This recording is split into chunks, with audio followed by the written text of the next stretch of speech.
Hello friends, मैं संतोष उपाध्याय जय हिंद अकादमी फतेहपुर मुमताजाबाद के ऑनलाइन क्लास में आप सभी का स्वागत करता हूं।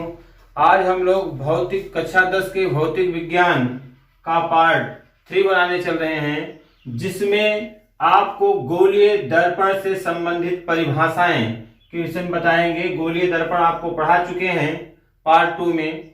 अब गोलीय दर्पण से संबंधित परिभाषाओं में सबसे पहले दर्पण का ध्रुव, उसके बाद वक्रता केंद्र, वक्रता त्रिज्या, मुख्य अक्ष, मुख्य फोकस। तो सबसे पहले दर्पण का ध्रुव। गोलीय दर्पण, ध्यान दीजिएगा, सबसे पहले चित्र बना दें। इसमें यह आपका जब पालिश बाह्य सतह पर लगा हो और परावर्तन भीतरी सतह से हो तो ऐसे दर्पण को हम अवतल दर्पण कहते हैं। और जब पालिश भीतरी सतह पर लगा हो और परावर्तन बाहरी सतह से हो तो ऐसे दर्पण को हम उत्तल दर्पण कहते हैं। यह आपका है उत्तल दर्पण और यह आपका है अवतल दर्पण। अब इसमें दर्पण का ध्रुव होता है गोलीय दर्पण के परावर्तक तल के मध्य बिंदु को दर्पण का ध्रुव कहते हैं। जितनी दूरी में पालिश लगा है इसका जो मध्य बिंदु होगा वो दर्पण का ध्रुव कहलाता है। इसे P से लिखते हैं। इसका होता है पोल ऑफ मिरर, पोल का पहला अक्षर P, जिससे इसको व्यक्त किया जाता है दर्पण के ध्रुव को।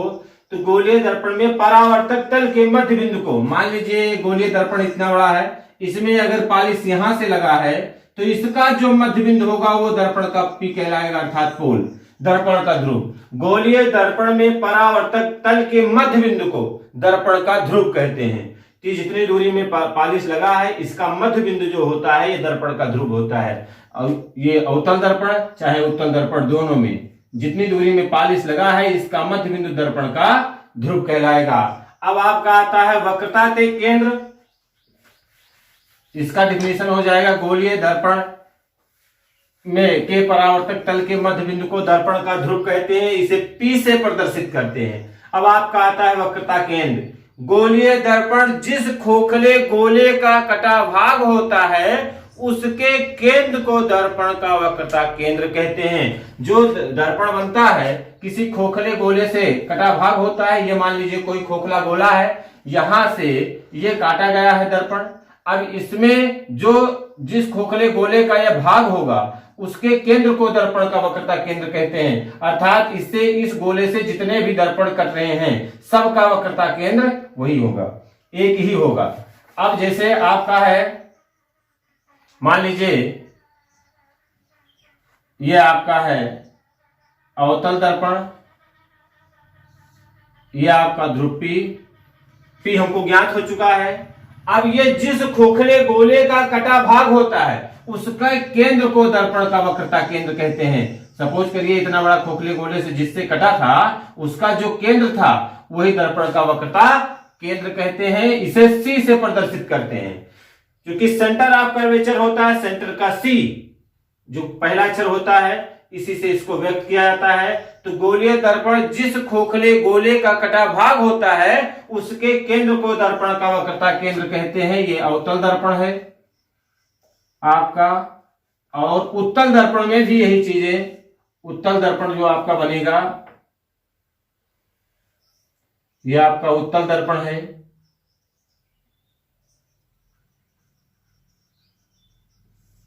इसका ये ध्रुव P, तो जिस खोखले गोले का कटा भाग होता है उत्तल दर्पण, जिस खोखले गोले से कटा भाग होता है उसका जो केंद्र था वही दर्पण का वक्रता केंद्र कहलाता है। तो इसकी डिफिनेशन क्या हो जाएगी कि गोलीय दर्पण जिस खोखले गोले का कटा भाग होता है उसके केंद्र को दर्पण का वक्रता केंद्र कहते हैं। इसे C से प्रदर्शित करते हैं। यह हो गया आपका वक्रता केंद्र। अब आपका आता है वक्रता त्रिज्या।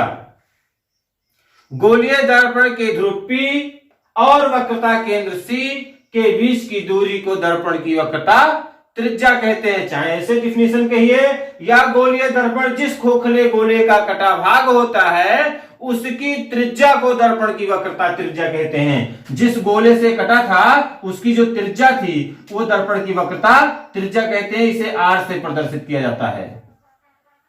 अब ये चीजें चाहे जो है इसमें देखिए दोनों दर्पणों में वही वक्रता त्रिज्या होगी। इसके दोनों डिफिनेशन लिख सकते हैं। गोलीय दर्पण जिस खोखले गोले का कटा भाग होता है उसकी त्रिज्या को दर्पण की वक्रता त्रिज्या कहते हैं। चाहिए डिफिनेशन लिखा जाए, चाहिए भी कह सकते हैं कि गोलीय दर्पण में दर्पण के ध्रुव P और वक्रता केंद्र C के बीच की दूरी को दर्पण की वक्रता त्रिज्या कहते हैं। इसे R से प्रदर्शित करते हैं। अब आता है मुख्य अक्ष।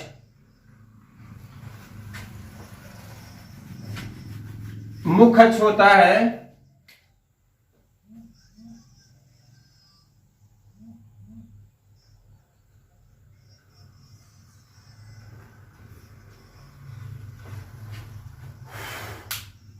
दर्पण के ध्रुव P और वक्रता केंद्र C से होकर जाने वाली रेखा दर्पण की मुख्य अक्ष कहलाती है। वक्रता केंद्र C और दर्पण के ध्रुव P से होकर जाने वाली रेखा मुख्य अक्ष कहलाती है।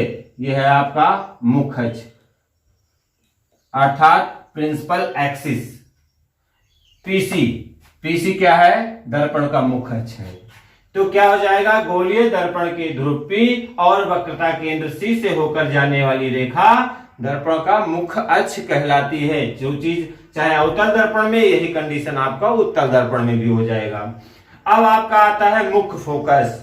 मुख्य फोकस क्या होता है? मुख्य फोकस मुख्य अक्ष आपका है वक्रता केंद्र C।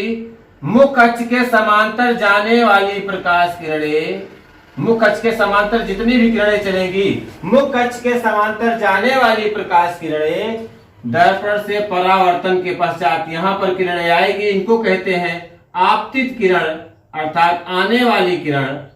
यह आपतित किरण है और यहां से परावर्तन के पश्चात मुख्य अक्ष को जिस बिंदु पर काटती है, यहां मुख्य अक्ष का जिस बिंदु पर काटती है, दर्पण का मुख्य फोकस बिंदु कहलाता है। अर्थात क्या हो गया कि मुख्य अक्ष के समांतर जाने वाली प्रकाश किरणें दर्पण से परावर्तन के पश्चात मुख्य अक्ष को जिस बिंदु पर प्रच्छेद करती है अर्थात काटती है, उसे दर्पण का मुख्य फोकस बिंदु कहते हैं, प्रिंसिपल फोकस। ये अवतल दर्पण में इसको कहते हैं परावर्तित किरण। परावर्तित किरण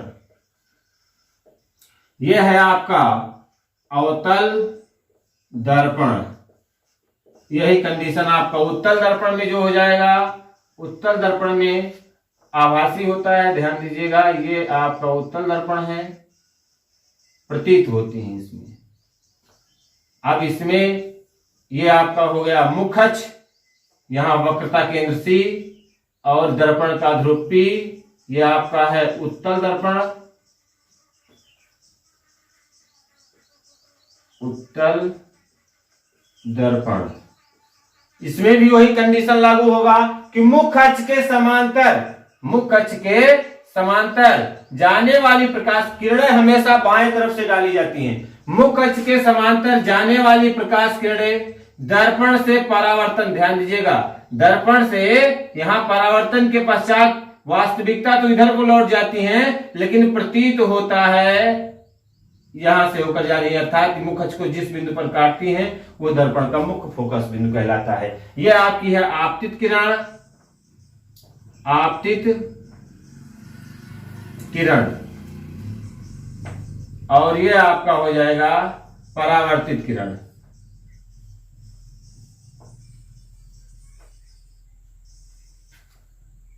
इसकी डिफिनेशन क्या हो जाएगी कि मुख्य अक्ष के समांतर चलने वाली प्रकाश किरणें दर्पण से परावर्तन के पश्चात मुख्य अक्ष को जिस बिंदु पर काटती हैं या काटती हुई प्रतीत होती हैं, अवतल में काटती हैं, उत्तल में प्रतीत होती हैं। तो मुख्य अक्ष के समांतर चलने वाली वह प्रकाश किरणें जो दर्पण से परावर्तन के पश्चात मुख्य अक्ष को जिस बिंदु पर काटती हैं या काटती हुई प्रतीत होती हैं, दर्पण का मुख्य फोकस बिंदु कहलाता है, इसे F से प्रदर्शित करते हैं।